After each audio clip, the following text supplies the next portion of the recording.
et Madiambal est dans ce cas.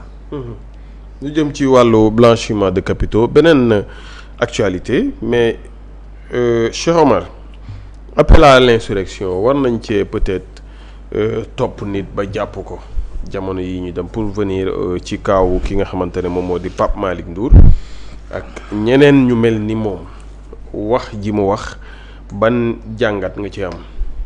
waaw mais d'abord man j'ai été très choqué très déçu de l'attitude de Pape Malick Ndour parce que c'est quelqu'un que moi je connais comme ni ma xamee Amadou Ba noonu laa xamee Pape Malick Ndour ni ma xamee Diomaye wala ma xamee ko Fofana bi nekkoon APR ak parce que dans le cadre de notre travail nous sommes censés appeler tout le monde inviter leen doon leen inviter ci plateau mais man dama gisoon ni sax Pape Malick ni ma ko analyser woon sur le plan politique d'abord j'ai vu que Pape Malick dafa nekkoon ci positionnement au début sooy seet Pape Malick il était resté dans le débat économique am na benn instant sax sama copain docteur Babou woo na ko fi ne ko kaa ñu def débat économique Pape Malick décliné déggoo ko ci et pourtant dañ doon wax ni Pape Malick am na xam-xam ci wàllu koom-koom ci wàllu économie mais quand on retrouve Pape Malick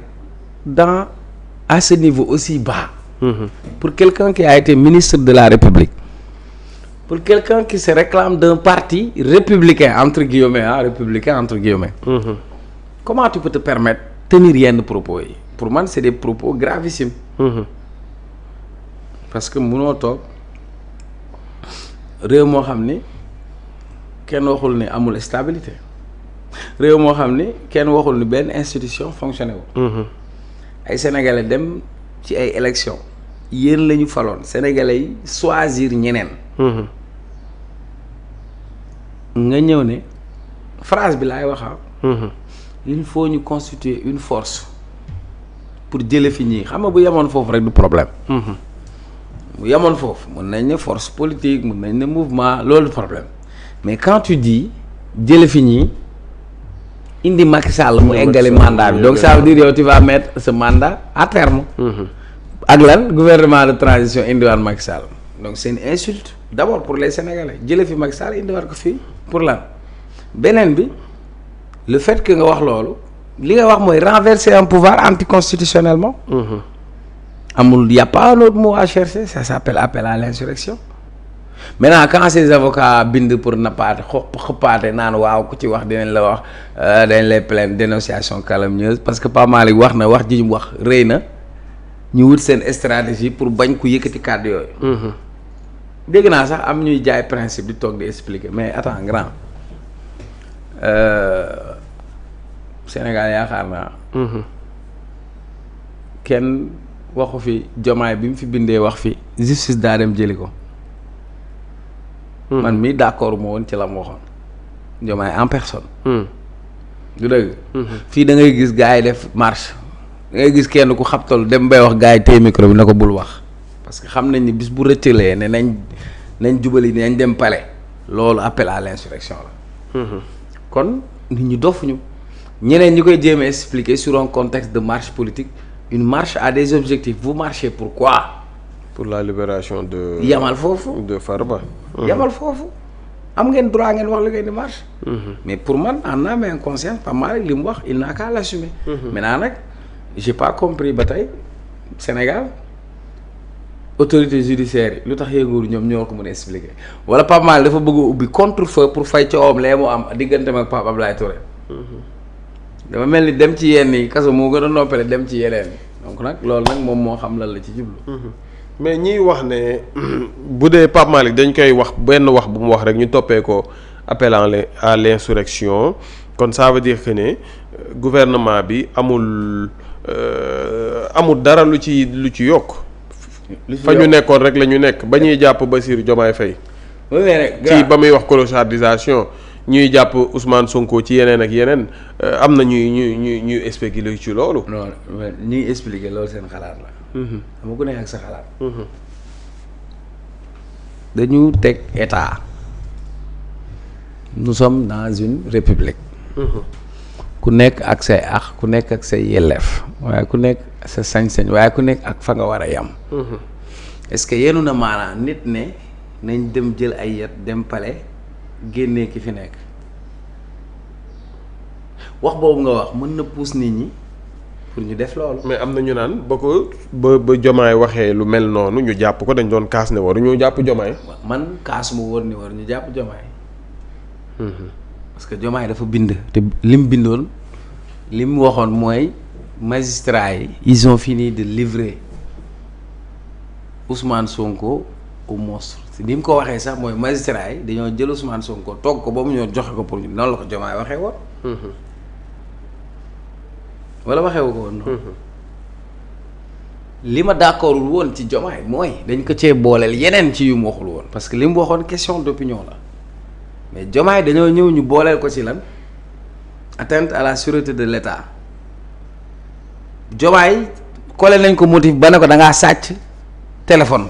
non Sonko. non li ñu ji noonu Sonko. non déglu ma j'étais là Vito. man xëyu ma rek toog fii. téléphone bi ñu ne Ousmane Sonko da koo sàcc. bi ñuy chargé Diomaye dañ ko xëccee bindaaleel. y avait une volonté manifeste de le charger. dans la phrase de Diomaye je n'ai pas vu fenn fu mu bind loo xam ne mën nañ ne appel à l'insurrection la ñu ngi am waxuñu dëgg moi j'étais là. Diomaye li mu bindoon noonu doo ci gis appel à l'insurrection amul je défie quiconque nag. Diomaye au contraire magistrat yi la xas looloo taxoon ñu tee ko biñ koy jëlee fii mais après dañ cee dolli yeneen chargé ko ba chargé ko da ngaa sàcc téléphone c'est ça la vérité. dégg naa ñu wax Idrissa Seck c'était quand 2004 su Wade. Idrissa Seck li nga ko doon toppee mise en accusation Idrissa Seck lan la woon chantier de Thiès. rapport IGE boobu Nafi Ngom Keïta moo nekkoon IGE mais après comme def nañ ay protocole ak yooyu. il fallait ñu wut benn buntu li ñu ko téye woon ñu bind atteinte à la sûreté de l'État. c'est-à-dire que ça soit Pape Malick ou Pape Maodo ou keneen suñuy texte Sénégal lii la wax. parce que c'est pour protéger l'institution. Est-ce qu'on va laisser passer ça? Quand demain, un soldat peut se réveiller pour dire que nous, on va aller faire un coup d'État. dañ koy bàyyi noonu. suñ ko bàyyee noonu. demain mën na indi lu raw loolu. donc la loi elle est là pour encadrer mais aussi pour protéger des institutions c'est ça la vérité. maintenant nag ku nekk ak sa logique ku nekk ak sa tolluwaay ku nekk ak aussi la mooy sa objectif dans ta communication. moi je te dis xam naa pas mal rek. Pape Malick nekk na ministre ma koy critiquer ci plateau parce que boobu gëwuma politique de jeunesse am. ci même semaine bi mu invité ma ministère de la jeunesse mu toog ay collaborateurs am toog li ma ko doon wax ci télé bi ma wax ko directement mais est-ce que wax ji yenu na maanaa. mais Cheikh Omar 2100 bilan aussi on en trouve de. comme man Pape Malick nos ministres nous. On parle jamais de côté réalisation ils ont réalisé nangam. ils ont sunu ministres yi laay wax. yi fi nekk wala yi fi nekkoon yi fi nekk ak yi fi nekkoon. mais pour faire focus yi fi ne parce que ñii ñoo ngi fi te comme ñee jeexal nañu mais comme quand on parle de Pape Malick Ndour on ne parle jamais de réalisation. moo réalisé nangam. bu dee yow xam nga ci dara ci lu mu réalisé nga mun ñu cee jàppale tamit. defal naa dañuy waxtaan. Macky Sall daa toogal benn moment boo xam ne Pape Malick n'était pas ministre. Voilà fekku la fi yow. y a d'autres qui n'étaient pas ministres man mii mën naa seedeel Pape Malick boobu damaa ngi Sen TV dañuy am émission Ndoumbelane mën naa wax ci Ndoumbelane parce que maa ko lancé. bu ñu mën nga laaj nee na Aïcha dañuy am problème am invité. boobu opposition bi koo woo mu ñëw mais waa pouvoir koo woo dañoo ragale ñëw wala ñenn ñu duñ ñëw débat. Pape Malick disponibilité boobu la amoon. boobu du woon ministre du woon dara. directeur la woon. Pape Malick moo doon ñëw ci plateau yi foofa na bëri bu ñu woon de ñeneen ñëpp dañ doon waaf. si tu te rappelles après affaire 2021 bi bi Macky ne je vous ai entendu je vous ai compris ah. nga dégg ñu ne li fi amoon du fi amaat. ci la ñu indiwaat beneen gouvernement. gouvernement bi ñu indi woon nan lañ ko tuddee woon gouvernement de combat. combat bi c'était pas combat pour dundu sénégalais. C'était un gouvernement de combat politique. On a pris des gens yoo xam ni c'est pour porter le combat. Et pour man la preuve maison de la jeunesse di Pape Malick defoon pose première pierre xeer bi ñu tegoon Pikine ba tey mu ngi fa tabaxuñ ñu ko ba tey xeer bi ñu tegoon laa la wax Pikine ba tey. xeer baa nga fa. Est-ce que xeer ba sax dañu. maison de la jeunesse. bi ñu waxoon la ñuy tabax sur les 45 départements laajal ministre de la jeunesse actuelle ñaata moo ci am nañ la wax ñaata lañ ci tabax. département Sénégal bu nekk waroon na am ñan lañ ci tabax man de à ma connaissance Tivaouane laa si yëg ak bu Guinguinéo.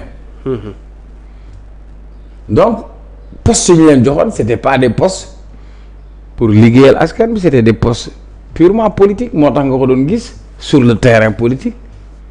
moo tax nga koy gis mu ñëw cité kër góor ne dañuy mobiliser politique moo tax nga koy dégg ñu koy jiin ni dafa torturer nit c'est aussi simple. mais comment remédier à ça parce que man on nous parle d'un ministre. un ministre fii suñu ministre on ne parle jamais d'eux en termes de réalisation. moo wax lii moo def lii moo nangam lii moo fi lii moo appel à l'insurrection jamais nit duñu ko jox poste. ba mu paree ci poste ba. ñu naan xoolal lii moo ko fi def moo fi def. mais parce que la logique mooy l'objectif premier assigné c'est un gouvernement à connotation politique et quand on a un gouvernement à connotation parce que Macky Sall moom moo toog ne ministre bu fi perte élection dama lay wàccee DG bu fi perte élection dama lay wàccee qu'est-ce que ça signifie. dem leen jongante ji. mooy kon politique moo tax mu teg leen fa. kon moom buy wàccee nit xoolul par rapport ak résultat wala compétence mais day xool par rapport ak valeur ajoutée en politique et je crois que paradigme boobu lañ war a déplacer rien n'empêche aux gens de faire de la politique mais on a besoin de technicité de compétence mooy impacter sur les résultats du dëgg parce que pour man sur 18 millions de Sénégalais bu ñu la ci tànnee ne la yow ministre jox la tous les moyens jox la feuille de route wax la ne yow lii ak lii mooy say objectif pour man foofu lañ la war a xaar. mais malheureusement ba tey on vestiges yooyu daf ñu dese. vestiges yi daf ñu dese vous êtes sur 313 digital n'oubliez pas de vous abonner d'activer vos cloches de notification xam ne 313 seen yëfi bopp la Cheikh Omar. waaw quand on nous parle de privilège ne gouvernement bi ñu ngi wax nit ñi. ñu takk seen biir te pourtant ñoom ñu ngi garder seen privilège. kam moo ko wax. Pape Matar Diallo wax na ko.